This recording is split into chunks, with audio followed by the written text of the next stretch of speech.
Di pantai Kuta Bali, turis ataupun wisatawan bisa saksikan penyu lekang bertelur. Ya, ini momen yang tidak boleh dilewatkan ya, karena siklusnya hanya berlaku dari Maret hingga Agustus.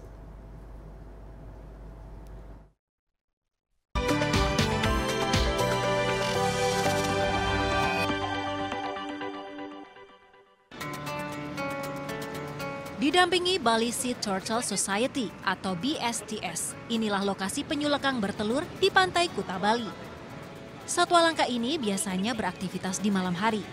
Komunitas ini sudah mengonservasi 2.000 butir telur penyu dari 84 sarang. Setelah bertelur, nantinya telur penyu akan dibawa ke tempat penetasan agar terhindar dari deburan ombak atau pencurian oleh manusia. Penyu ini tidak bertelur setiap saat, melainkan hanya di bulan Maret hingga Agustus, di Pantai Kuta hingga tempat-tempat berawak. Thank you.